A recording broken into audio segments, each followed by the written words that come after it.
روزی روٹی کی بات تو کریں گے نہیں، NRC پر لوگوں کو پریشان کر دو، NPR پہ لوگوں کو پریشان کر دو، CAA پہ لوگوں کو لڑا دو۔ CAA ڈائریکٹ آرٹیکل 14 کو کاٹتا ہے، کاٹتا حلال کرتا ہے۔ آرٹیکل 14 کہتا ہے ایکوالٹی بیفور لا۔ اب آئیے CAA پہ، تو CAA کے اندر کیا کہا ہمارے PM صاحب نے، PMO کے آفس نے، ہمارے ہوم منسٹر صاحب، تضاد بیانی۔ ایک کہتا ہے ٹوپی والے کو دیکھ کر، ٹوپی والے بھائی صاحب یہ تو میری بات مانتے ہی نہیں، ہم کہیں کہ سورج پورب سے طلوع ہو رہا ہے، یہ ٹوپی والے بھائی صاحب، ٹوپی والے بھائی کا مطلب سمجھ رہے ہیں، لوک سبھا میں ٹوپی والا ایک تو ہے، انہی کے سامنے انہی کو دیکھ کر کیا کہتا ہے، یہ میری باتوں کا مانتے ہی نہیں، ہم کہیں کہ سورج پورب سے طلوع ہو رہا ہے تو یہ ٹوپی والے بھائی صاحب کہیں گے کہ پچھم کی طرف سے طلوع ہو رہا ہے۔ کون کہہ رہے ہیں؟ امت شاہ جی اویسی صاحب کے بارے میں بولتے ہیں، ایسی کہتے تضاد بیان، ان کو دیکھ کر کیا کہہ رہا ہے؟ اویسی صاحب NRC آ رہا راستے میں ہے، ابھی پہنچا کٹیہار تک، 24 تک آ جائے گا، 4 دن تذکرہ ہوا، سن 22 دسمبر کو رام لیلا گراؤنڈ کے اندر بھاشن دیتے ہیں کون؟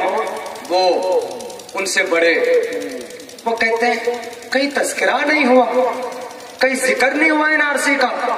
پتا چلا کہ اس سے پہلے لوک سبھا کے اندر 4 مرتبہ نام لے چکے ہیں NRC کا۔ کون؟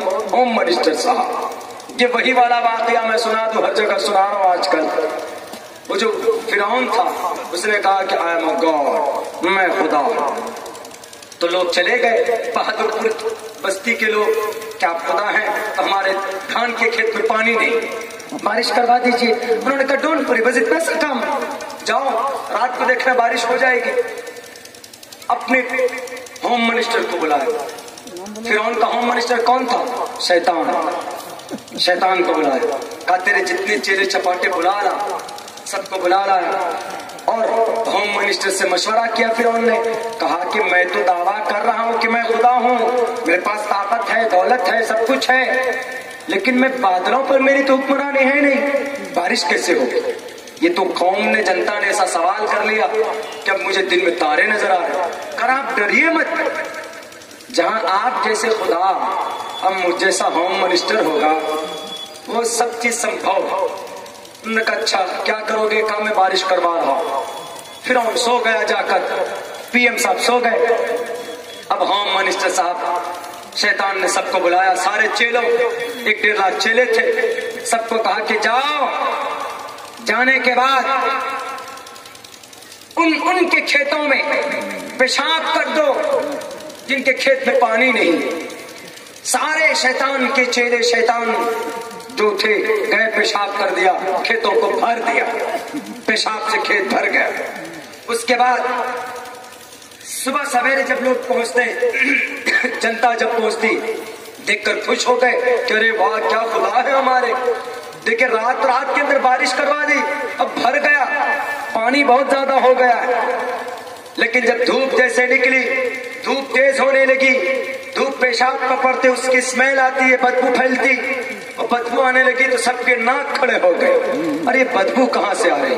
چلو دوبارہ خدا کے پاس آئے، PM صاحب کے پاس، تو PM صاحب سے کہا کہ یہ بدبو کہاں سے آ رہی؟ بارش تو ہوئی لیکن پانی میں بہت بدبو۔ انہوں نے کہا اچھا جاؤ تم لوگ صبح آنا، یہ پانی کے اندر کیا خرابی میں پوچھتا ہوں اپنے ہوم منسٹر سے۔ ہوم منسٹر کو بلایا شیطان کو، شیطان سے کہا یہ پانی کہاں سے منگوائے تھے تم؟ یہ بسلری منرل واٹر تو نہیں ہے، یہ تو آئرن والا پانی۔ انہوں نے کہا کہ یہ پانی نہیں ہے PM صاحب، یہ پانی نہیں ہے، یہ پیشاب کروایا ہے ہم نے رات کو۔ انہوں نے کہا کیوں؟ پانی سے بارش نہیں کروا سکتے؟ انہوں نے کہا جہاں آپ جیسا ان پڑھ گواہ، جہاں آپ جیسا خدا اور مجھ جیسا شیطان ہوم منسٹر ہوگا، وہاں پیشاب کی بارش نہیں ہوگی تو کیا من و سلوا کی بارش ہوگی؟ یہ وہی ہے ابھی کے ڈیٹ پر، وہ بیٹھے گا اسی کرسی پر سیمان چل کا یہ مزدور، اور یہ غریب بھی وہیں پر بیٹھے گا۔ کیوں؟ یہ حق کس نے دیا؟ ہندوستان کا سنویدھان نے نے دیا. The state shall not deny to any person equality before law اور equal protection. ایسا نہیں کہ دلی کے اندر آگ لگ جاتی ہے بلڈنگ میں تو آپ چھانٹ کر نکال لیں کہ نہیں یہ تو مہاراشٹر کا ہے, یہ تو ممبئی کا ہے, یہ تو کرناٹک کا ہے, ان کو نکالو. اور بیچارے بہار کے جو مزدور ہیں ان کو دروازہ لگا کر بند کر دو کہ مر جائے تو مرنے تو, بہاری بہت زیادہ ہیں اسی لیے مر جانے دو. نہیں, equal protection, equal protection. The state shall not deny to any person equality before law or the equal protection of the life within the law of the territory of India. Hindustan کے کسی بھی علاقے کا ہو ان کی جان کی رکشا کرنا اور ان کو برابری کا حق دینا کسی بھی علاقے سے ہو, یہ ہندوستان کا سمویدھان کہتا.